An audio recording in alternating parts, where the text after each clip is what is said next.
Boom, bow down, bow bow bow bow down, bow bow bow bow down.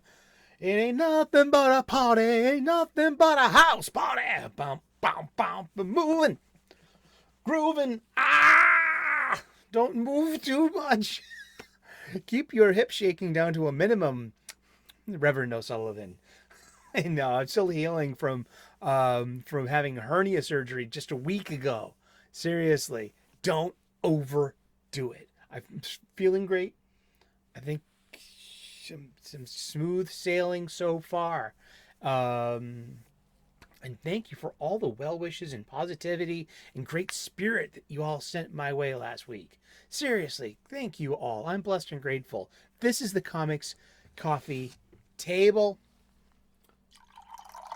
where we get together 3 p.m. U.S. Eastern daily, and we talk about our hobby, comic books, and it's New Release Wednesday. You know what that means. 2 days of the week, the show revolves around the new releases. On Wednesday, when they come out, we look at what's known as, well, what I call the menu. See, I'm a chef, a professional chef by trade, so I love menus. And so I like going to this place called leagueofcomicgeeks.com/comics/new-comics/ that is your URL, your universal resource locator in the HTTP, the hypertext transfer protocol, in your HTML, your hypertext markup language. You ever look at the coding behind these web pages? You ever see the numbers like the Matrix? Is a Matrix reference dated and passé? Is the Matrix held in high esteem today, especially by the next generation? That's a good question. Is the Matrix a classic movie for the kids? That would be fun. I want to find that out. Thank you so very much for tuning in today. We get geeky together, 3 p.m. U.S. Eastern daily. We talk about comic books. Leave the real world problems over there just for a few minutes in your busy day. Grab a cuppa, whatever it is. Just shoving under your nose today, pal. Thick neck. Hockey goalie. Turkey pockets. Pre-recorded before a live studio audience of my stuffed animals from our Boston studios, which is down the street from the corner. You know, right where you left it, pal. However you identify in the grand spectrum of humanity on Earth and beyond, welcome. Thank you so very much. We're usually rebagging, reboarding, and reboxing my collection. Those long boxes are too heavy for me to pick up right now. Let me heal first, and we'll get back to the usual programming. But on Wednesdays, we talk about what's available on the shelves at our local comic book shops, our LCS. That's right. Every Wednesday. I love going to the comic book shop on Wednesday. So last Wednesday, I wasn't able to make it, but I contacted a local comic book shop that's available in Berkeley, California, run by a friend of mine, and Yule Carter, who you might even see in the live chat premiere.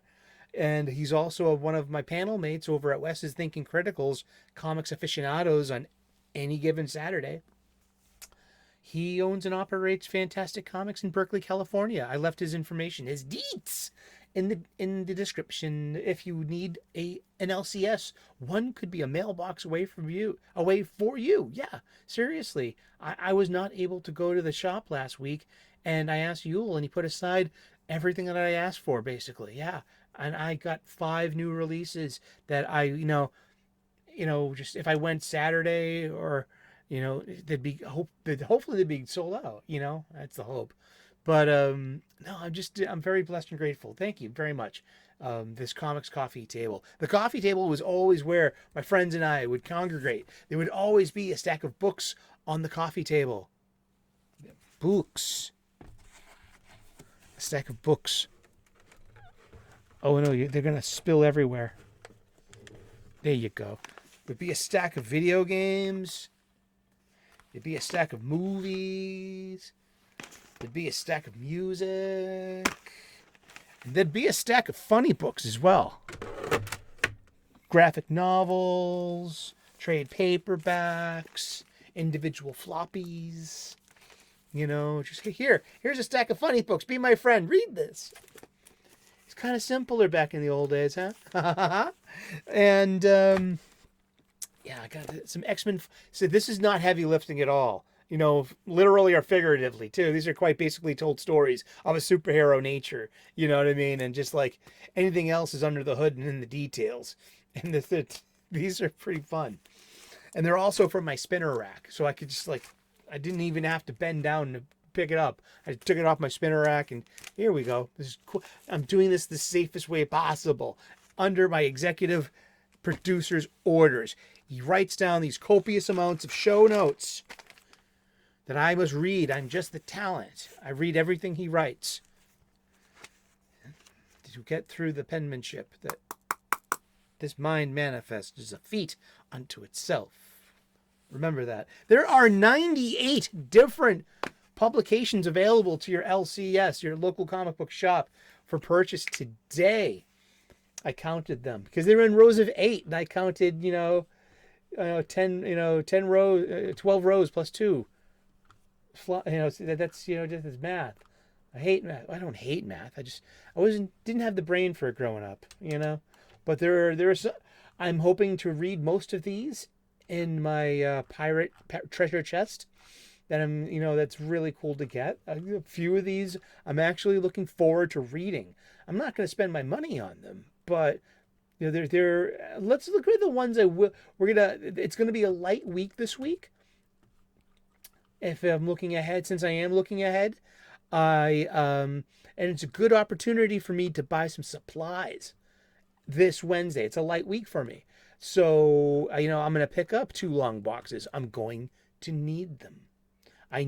Or maybe just 1 long box and a pack of, I need backing boards more than that. I have 2 fresh boxes, you know what I mean? When I just unfolded one unfolded waiting, so let's I don't need, but I could, but that's $14.99 for a brick of 100 acid-free, one-side coated backing boards. That's $14.99. Yeah, those short boxes are $7.99, and they're $1 cheaper at the other place. Just saying. I'm a shopper. I spend my money on these things. I'm a consumer. I'm a guest. I'm a customer, and I'm spending my money at the local comic book shop. I need lots of supplies.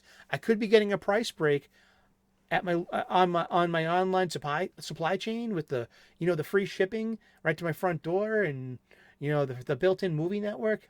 You know what I'm talking about. Or big box store, but I don't have a car. I don't drive anywhere, so I don't go to malls and stuff. Saugus is all the way over there on Route 1. I'm over here on 93 at the at the McGrath Highway junction. Wicked Pezza. Indeed. Oh boy, it's almost time. It is time for more coffee. Fresh pots, as Dave Grohl would suggest. Let's get to it. Let's read the menu of what's available for purchase today.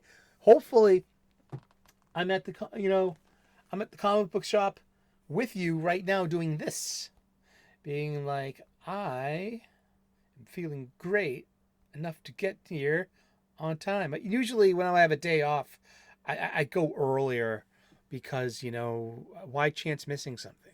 And, being in the day is kind of boring, but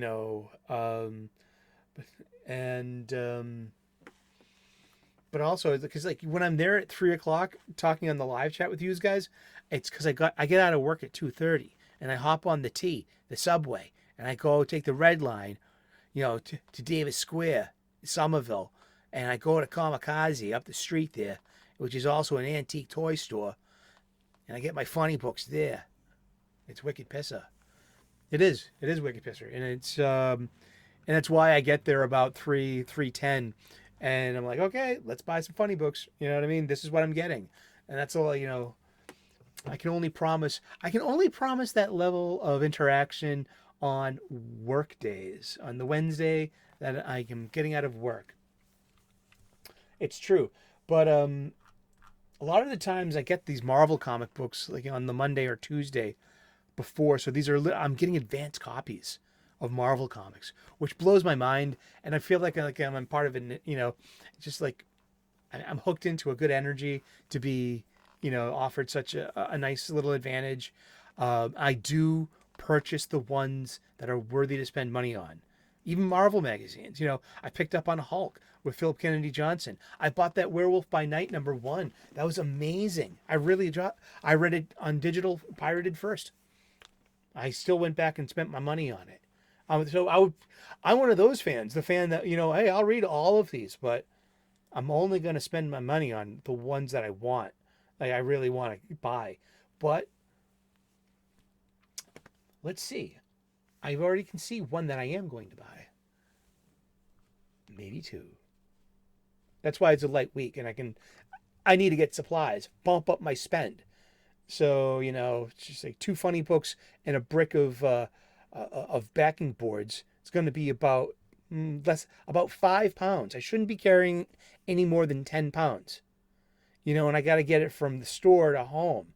I could be getting these from my online supply chain, but how is that benefiting my local comic book shop? I need to give this brick and mortar mom and pop shop, a local business, my patronage.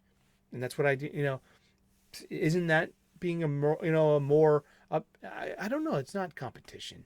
Are you more moral and upstanding? No, I'm not. I definitely, I don't think like that. But I feel it's a better thing to do than, because it reminds you of the sense of community that we have. Talking to the staff, perhaps even talking to other customers if we're available to, looking at what they're buying, talking about what's good, what's bad.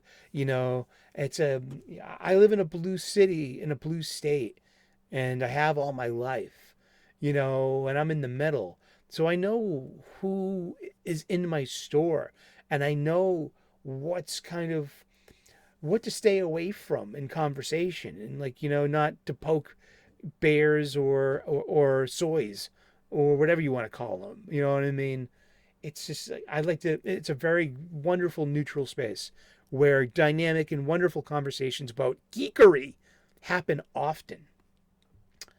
I don't have to be that guy. I don't have to bring this online shit in my shoe and wipe it on the mud of their nice carpet in the actual store. I'm not going to do that. How's that sound? Let's get to some funny books. Yeah, it's new comic book day. I'm looking forward to this, and it's a price change as well. It goes up. This is Marvel's flagship title, Amazing Spider-Man number 35. Written by Zeb Wells, art by Patrick Gleason. This has been a really good run. This sets up the next 24 issues of Amazing Spider-Man. Do not miss this. The Arena Echo. 28 pages for $4.99. That means you're getting 22 to 23 pages of art and story. And they have jacked the price up. This is the future of comic books. We're always talking about cover price and the mythical pocket change of a youngster and this spinner rack, and about advertisements and about sharing, this point of sales origin. That's like why so much snack food and funny book ads. Well, where, you have $1 in your pocket. You just spent 60 cents on a funny book. What are you going to do with that other 40 cents? How about you buy a pack of bubble yum? That's going to be a quarter, 2 bits. There you go. You can afford that. Why not? Chew bubble gum and read funny books. Who are these aimed at? Exactly. Come on, man. It doesn't take a marketing genius to figure this out. It takes a blue-collar old fan to be like, what are you doing over there? But it's Legacy number 929. I'm loving this dark Peter arc. It's Peter Parker has been infected with the sins of the Green Goblin. When Norman Osborn was its intended recipient to bring back this classic Green Goblin, Peter unknowingly took the hit for Norman. And with a shard of some crystal as a spear tip, he was infected with the goblin spirit of Norman Osborn's Green Goblin. In his black costume And now he's caught up with Paul and MJ. I like this Dark Peter stuff because I think even, psychologically speaking too, he's got a lot of pent up stuff. And this is, giving him a dark lens is giving him excuses to give action to the normal grievances and gripes that we have in life. And if you're toned down, if your lens is changed, if like you're given this dark mirror to make these choices, what kind of choices would you make if you didn't? With great power comes great responsibility. Well, what happens when Peter ignores that and acts very selfishly with this goblin spirit, this maniacal laugh?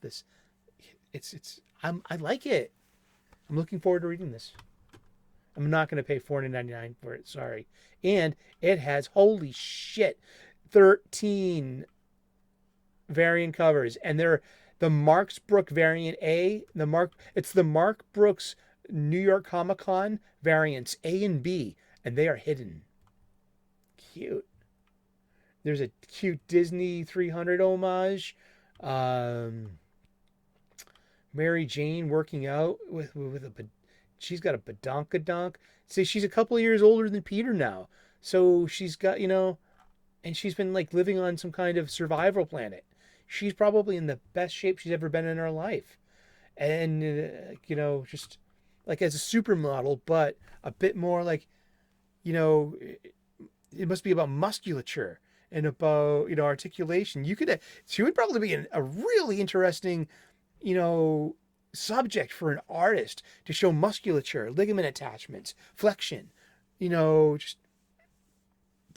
pose. I mean, because her and Paul have been trapped on that other Earth for years. That's why she was like, they're together. They've been together for years. And Peter catches up with Paul. I saw her at a panel. Paul, a word? And there's just Peter and these very expressive eyes on the black mask. And he's just being very Anakin Skywalker turning dark side of the Force. Yeah, I can see. Yeah, I'm. Hey, I just spoke for a minute. Hopefully, has this interested you in reading Amazing Spider-Man? If so, let me know in the comment section. We have Venom 26, Wolverine number 38 for $4.99, 28 pages. Like I said, that's 22 to 23 pages of story and art. And at $4.99. So this is written by Ben Percy, but with art by Juan Jose Reap, who's amazing line art. And this is Last Mutant Standing Part 2. So I'll be tuned into this arc. This will eventually be the Last Mutant Standing, trade paperback, because these things are written for the trade. I was really impressed with the last issue, though. Wolverine 37, I just might go back and buy that off the shelf because it was that good. And I like the art a lot, too. I've been impressed with Juan Jose Reap for a while. I love his stuff on Black Summer with Warren Ellis. That was just some amazingly good superhero fight scenes, good pacing. Yeah, he's got it. X-Men Red number 16, as an X-Men fan and being able to pay attention to all of the X spin-off titles, the X family of titles during this mini event of the Fall of X. Something that you can sell this is line wide. X-Men Red is so boring. It really is. This is my humble opinion. It has 3 variant covers. It's written by Al Ewing, and art by Yildiz Sinar. Great art. I mean, and Al Ewing's doing a good job for what he's doing. It's just not my flavor. It's like they're on Mars. Hence Red Planet. And it's also a play on former other X-Men titles. There's been X-Men Blue, X-Men Gold, X-Men Red. You know what I mean? The X-Men Black team is X-Force under certain, writers. But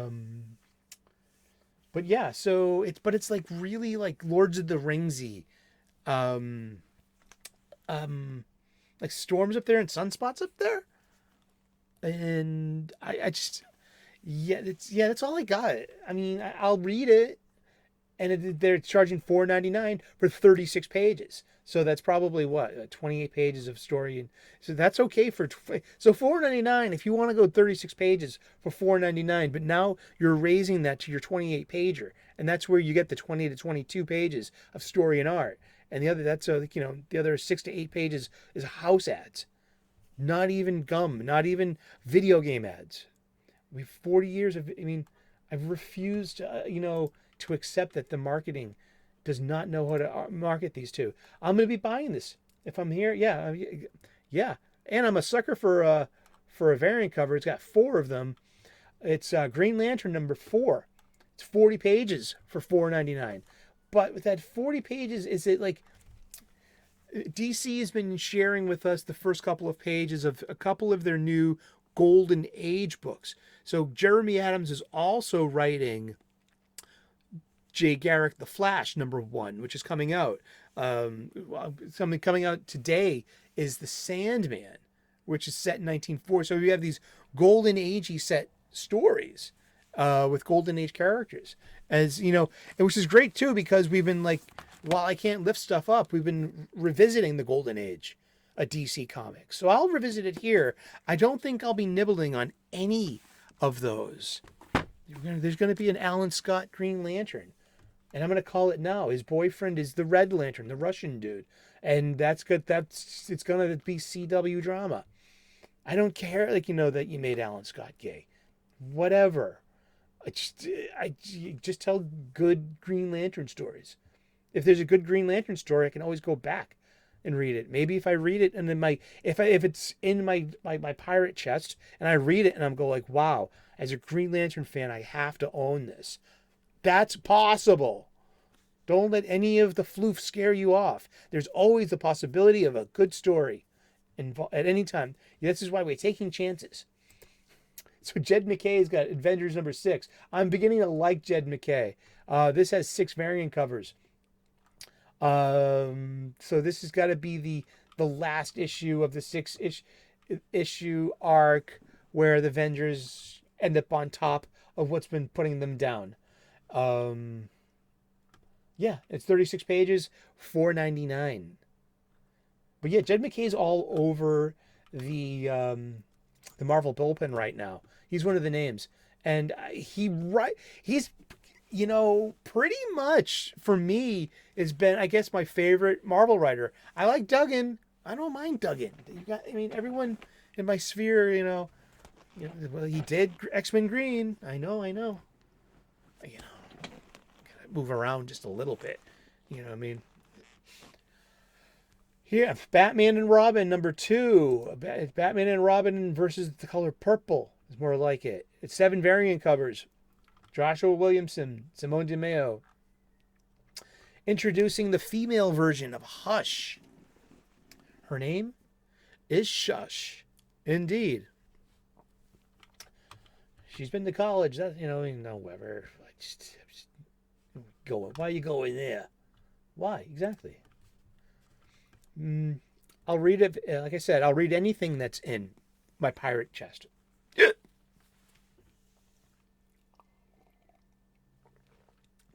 Will I buy it? That's the proof of the pudding that's on the plate.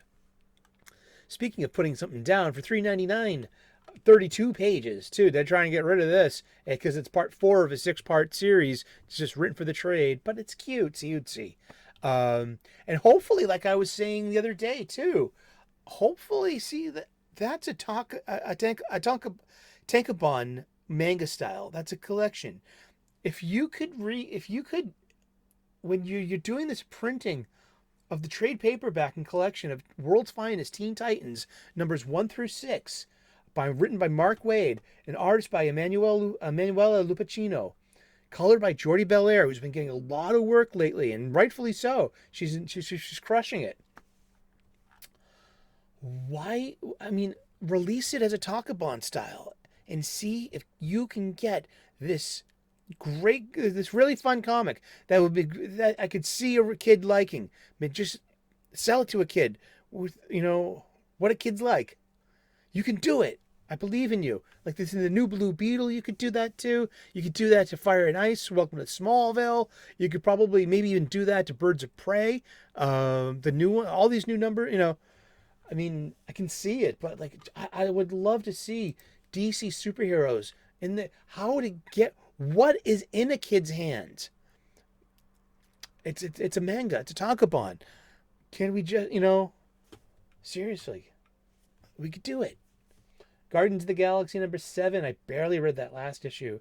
Superman Lost, $4.99, 32 pages, written by Christopher Priest, art by Lee Weeks. You have a penciler and an inker as well, Carlo Pagulin and Jason Paz.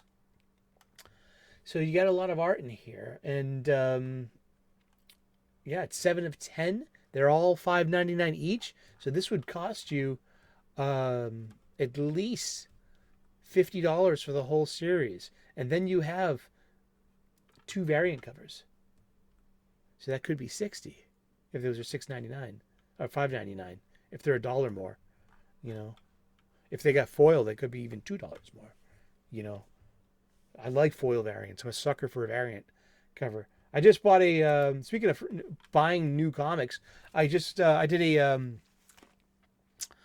crowdfunding on Indiegogo. I backed Graham Nolan's The Ghosts of Metacombe Key, #1. And because it's funny, okay, let's talk about cover price and talk about quality. We'll talk about comics for a minute. And we're always talking about, I'm not counting other people's money, but I do have a fascination with cover price, and value. I mean, so most of these Indiegogos and these Kickstarters, and this, in the crowdfunding era of comics over the past 4 years or so, they're basically $25 books with $10 for shipping and handling, and probably even the price of the Gemini mailer. That's been my experience. So these have been mostly like, it's 30. Every one of these is $35. Is it worth $35? And because it said it's a $25 comic, sure. If you're only getting that one issue, you know what I mean, at the normal or the B cover, there's different tiers. The collector can get 4 different covers. One of them could be a foil cover, or a hollow cover. And just, this stuff is fun. And so, but you have to accept that, no, it's not $25, it's $35 because of the Gemini. It's not just the shipping and handling. Those Gemini mailers are real. I keep every one of them because they're great. It's a good resource. I want to hopefully get rid of some of my comic books. I'm going to reuse those Gemini mailers when I do that. Seriously, it's the perfect thing. So your comics don't come damaged to you. It's going to be quite a bummer. You open up that package and it's ruined. They do the best of what they can at the source, at the distributor source, and packaging. It's part of it. I love talking about comic books. But yeah, so I paid $5 more because I am a sucker for a beautiful variant cover. I got the black and white. It's black variant cover, but everything else is just, it's line art of the cover A, but it's the trade dress and the line art, I think, or maybe just the trade dress. It's in 3D. I mean, it's glow in the dark. So you're going to expose it to light, and then you have the green glow in the dark. It's fun. That's fun. That was totally fun. So that's what I did. There was a B cover that I thought was really nice, but when it came down to it, the A cover, the B cover, they were both $25 each, plus $10 for shipping, handling, and the Gemini mailer. That is the standard. It seems to be. That's the median price.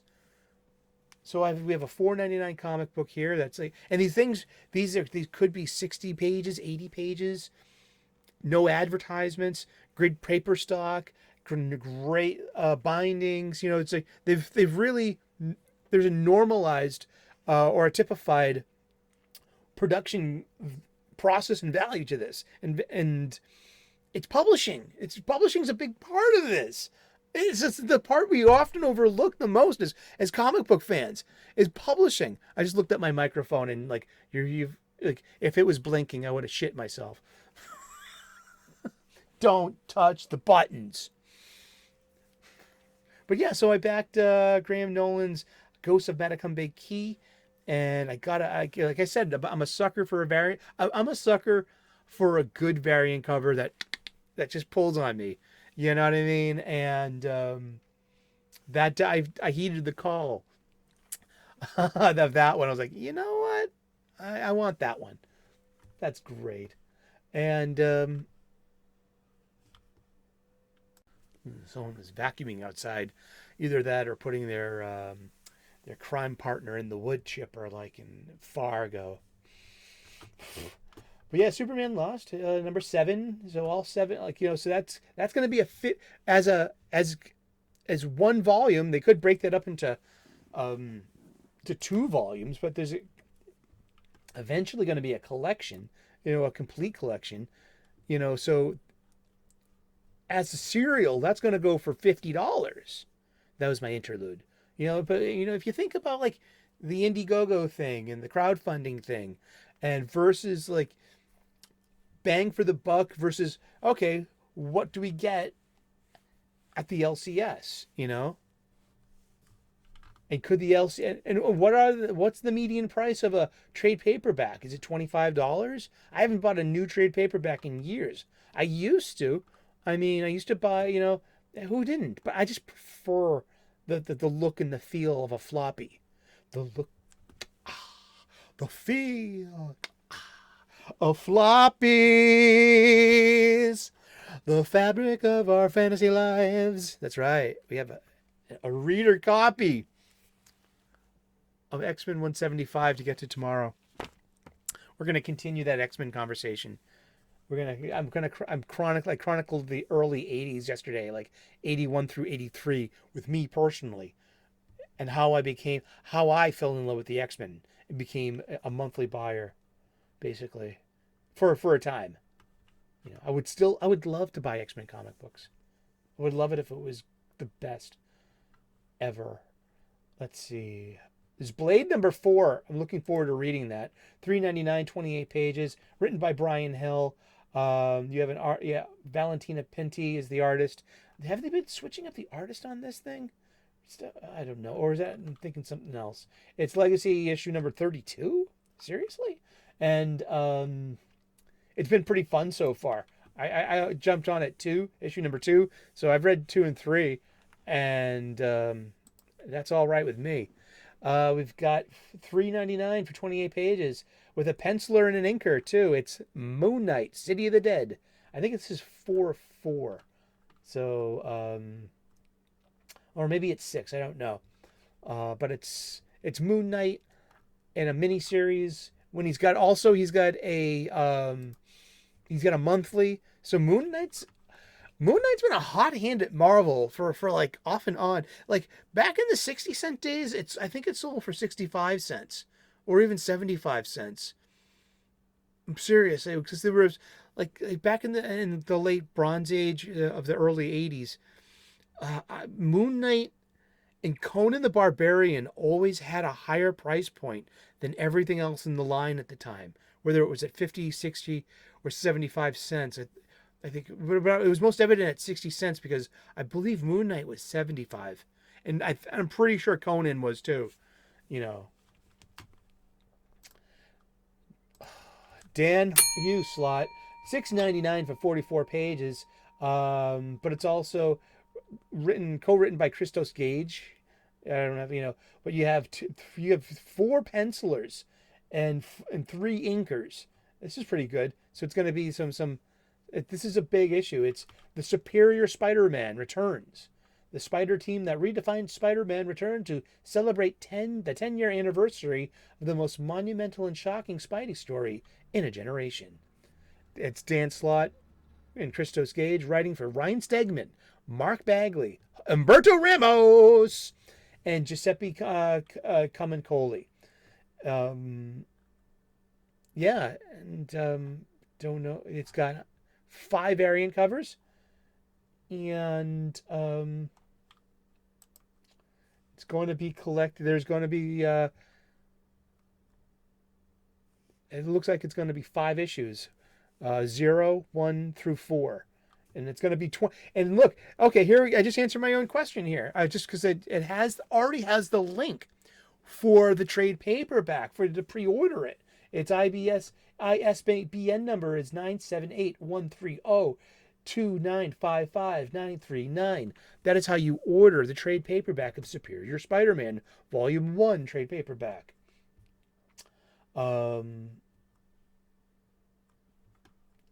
Maybe there's issue 0. Is that the issue 0? Maybe it's Dan Slott, Mark Bagley, and the artists who made Superior Spider-Man the biggest Spider-Man stories of the 2010. Stegman, Ramos, Camuncoli celebrate the 10th anniversary of the saga that shocked the world with a new tale that bridges past continuity and the present day. It's 144 pages, and it's for $24.99. A brand new trade paperback at 144 pages. A $25 funny book. Just like in the same kind of, the crowdfunding comics might be smaller, like in page count, but the publication method, like the spine, the covers, the paper quality, the printing quality of the glossiness of the page, and how the colors look on the page, it's a far cry from newsprint, I'll tell you that. But here we are, $25. That's it, and that would be your $25 comic book. It would be 144 pages. You got to wait a few months. This is releases on April 30th, 2024. Wow, I love talking about comic books. What a great resource this has been. That's so much fun. But yeah, it's 25, here you go. Batman in the City of Madness. It's $6.99 for 48 pages. It's Christian Ward's writer-artist Black Label premiere thing. So it's like everyone's having a Batman one-off in their own flavor of them, which is great. Viva la difference. I mean, the more Batman black and white statues we can get, the better. I mean, gee, I'm a big fan. I don't have any of those, but I would. You always got this. I wonder if they have one of those. Alex Toth is part of the Black Man statue theory. That would be a keeper. I mean, some people like the Adam West. If I had a 1/6 Alex Toth Super Friends Batman, that would be the shit. Danger Street number 10 for $4.99, written by Tom King. 40 pages, though. Friend of the show, Yul Carter, loves this book. I read the last issue, which was the first issue I read of this, and it was... I'm willing to read Tom King's stuff. It's just they're all like that. He's the Bobby Flay of comic books. But he has an audience. I'm not a fan of his cuisine. That's all there is to it. What else do we have that we would buy? Yeah, Wesley Dodds, The Sandman, number 1. $3.99, 32 pages, but written by Robert Venditti. See, that's why I want to read it. I hope it's in my pirate chest. I just don't want to buy it. And it's got art by Riley Rossmo, who is like really hit or miss. I mean, he's got a distinct cartoony style. It's quirky. It's and he has a unique sense of pacing and panel placement and how he moves time across a couple of some story beats. He's got a distinct style. I don't want to slag him because he's like, but he's not very popular. I guess he's attributed by being wimpy in a hypermasculine genre. Okay, I can accept that. Sure. There are 3 variant covers for this issue number 1, but Robert Venditti is really good at writing comic books and DC superheroes. He should be writing more. These are the gigs they're giving him. I mean, this is Golden Age Sandman set in 1940. Who's going to buy this? Too bad that you can't get the ads straight. You can't actually suggest something in real life on this page as an advertisement that I would actually want to buy in a comic book like that. There's Fish Flies number 2 by Jeff Lemire, who's also doing the art. I read the first one. It's really, really kind of interesting and quirky. And it's $5.99 for 56 pages. People are talking about this book in the comic book stores. That is like that's a comic book store's kind of comic book. It's not just big two superheroes or what properties that are over at Boom, Dynamite, Dark Horse, or IDW in the properties game. This is like these are comic books that we talk about in the comic book shop with other comic book fans. That yeah, if you need diversify, you need some indies in your life. If you don't know what I'm talking about, people are talking about fish flies. If you're the first to hear it here, then that's a wreck. All right, there you go. Magneto number 3, $3.99, 28 pages, written by J.M. DeMatteis, an artist by Todd Knock. I'm glad I've been reading this digitally because I would have paid for it in floppy, and I already would have put it down by now. At least this way, I can pay attention to what they're doing, where they're going, and if anything, I can always buy it later. Star Wars Dark Droids number 3, 28 pages, $4.99, 5 variant covers with the cute blister pack action figure variant, which I would be a sucker for if I was a sucker for Marvel Star Wars 2015. No, thank you. I would be a sucker, though, for Marvel Star Wars Volume 1 any day of the week. I spend my money in the back issues when it comes to Star Wars. Dark Horse did shitloads of good Star Wars, too. This Dark Droids thing, I'm glad I'm reading it. It's so bad. It's awful. But it's written by Charles Soule, so, it can't be that bad. So this is Dark Droids, the main event line that's tying everything else together. So Soule is, he's doing the best he can with what he's got, and he's a pretty decent Star Wars writer. So there's that. Okay. Spider-Man India number 5. Sure. Now there's Mandalorian season 2 issue 5, and I actually enjoyed the last issue of that. And you get really interesting pencils by George Dante and an actual inker as well. And wow, there are 14 variant covers. And there's a Peach Momoko. And I would totally spend my money on a Peach Momoko. Ahsoka Tano. It's yes, please. And I guess this is, when Jin Jardin meets Ahsoka Tano, played by Rosario Dawson. Done in comic book form, which, for me, I really enjoyed the last two. I kind of enjoyed issue 3. I really enjoyed issue 4, officially calling it the best Marvel Star Wars 2015 book I've ever read of all the Star Wars 2015. That means that's when Marvel Disney brought back the Star Wars license from Dark Horse Comics and began to perpetuate the new continuity. Star Wars veteran, you know me. So I'm looking forward to checking that out. I don't Disney Plus. I don't have the service. I don't watch any of those Marvel shows or the Star Wars shows. And so for me, this is actually a decent way to enjoy something that I won't give the time of day to. How's that sound? How's that for positivity in the face of negativity of this comics culture scene? When you have 2 of the Star Wars writers blocking me on Twitter and they're working for Marvel, Alyssa Yu Wong and Greg Yu Pak, you're both writing like double duty, I think. At least Pak is doing Darth Vader. Alyssa Wong was doing Dr. Aphra and it's something else, I think. I'm not sure, but how am I supposed to, as a lifelong Star Wars fan, how am I supposed to spend money on a title, Disney Marvel? How am I supposed to give you your $5.99 for this issue if that creator has me blocked on Twitter X? You have no answer for this.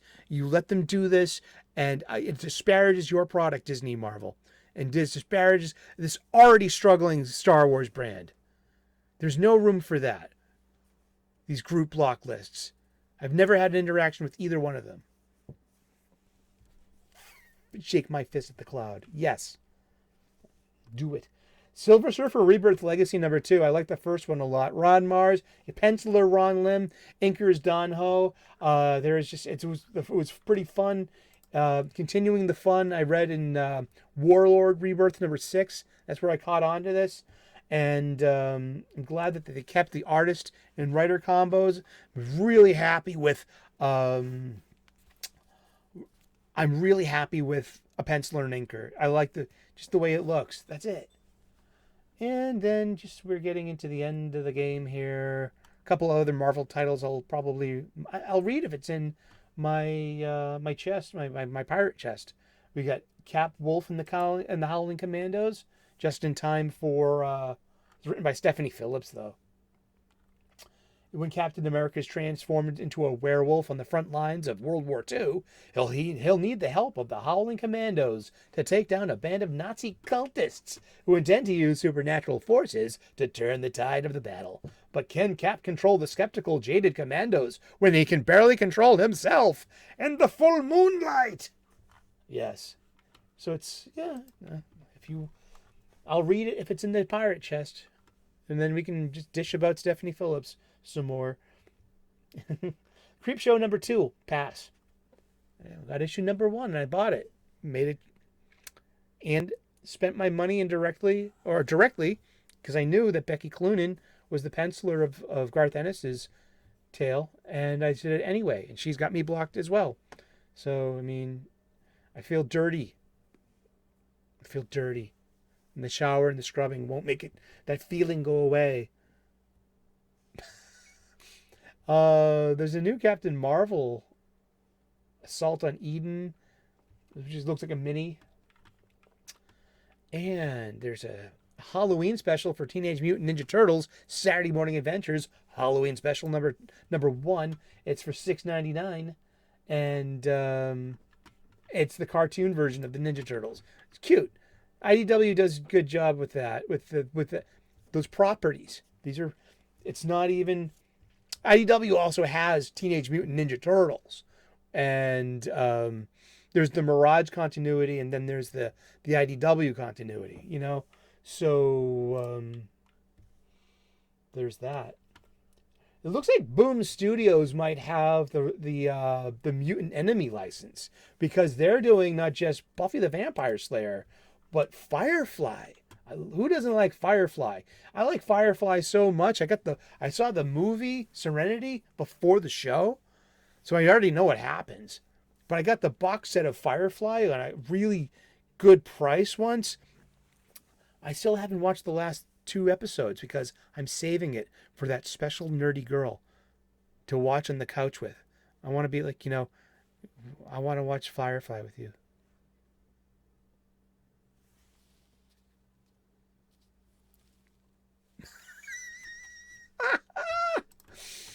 Damn. I should be a big head at cons. I don't know why. There's Space Usagi Yojimbo by Stan Sakai, who's the writer, the letterer, and the artist. So it's Usagi Yojimbo in space. And this just might get my money. It's $4.99 for 32 pages. And when something goes in space, that it's the only place that the property can go, pretty much. I'm just kidding. We're doing that.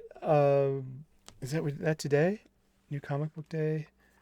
That's tomorrow on the show, on my In Space. We'll be on tomorrow, 6:00 p.m. The 31 Days of Halloween. We're doing Jason X. It's Friday the 13th, part 10. In space! Seriously, tune in, find out. Click on those notifications. You'll never miss it. You'll never miss a show, and you'll eventually learn how to tell time. But yeah, I would pick up Usagi Yojimbo in space, and also Gru in the Wild #3. There's Letter by Stan Sakai, which is great. Mad Magazine 34 is out, and I would buy it if it was. Maybe I should suggest it. I don't want to make a poll list, but would you get it if you got Mad Magazine? I would make it disappear. Maybe I can say that to my local comic book shop. There's Dynamite with some property stuff.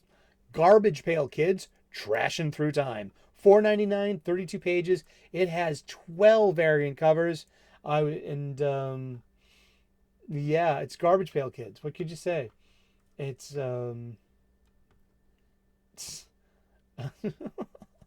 it's Planet of the Garbage Pail Kids, like Planet of the Apes, but with Garbage Pail Kids. I just I'll have to look at that one if it's there. I mean, I will thumb through that. I can't.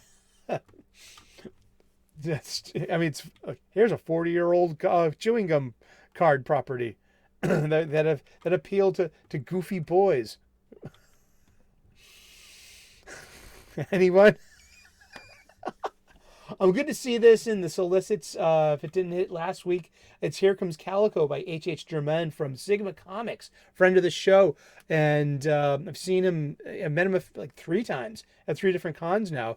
And he's always given me the newest copy of Here Comes Calico, which is like The Punisher meets animal rights activism. It's actually a perfect place for activism in the comic because it's advertised as so. HH is blatant about his animal rights activism, and this is his hero for this cause. But that is the platform that was built to sustain and amplify this particular message. Saying, it would be off-brand if Calico were to stop being an animal rights activist, or you change the book to be like, we're going to be doing weather climate, change stuff in the next arc because he's an activist. No, it's not like that. This is really like laser focused, and it's pretty decent too. And he did the Tankobon style too. I'm waiting to see. I would not give it to a child, HH. I wouldn't, because it's really, it's graphic violence, so it's made for like older fans, and especially if you like gritty noir crime, like Daredevil meets Punisher, the Marvel Knights, Marvel Max level. So it's got it going on. It's satisfying for, but it's definitely not for younger viewers, I don't think. And I would definitely say maybe 13 plus, maybe even 15 plus. Who knows? I'm not trying to.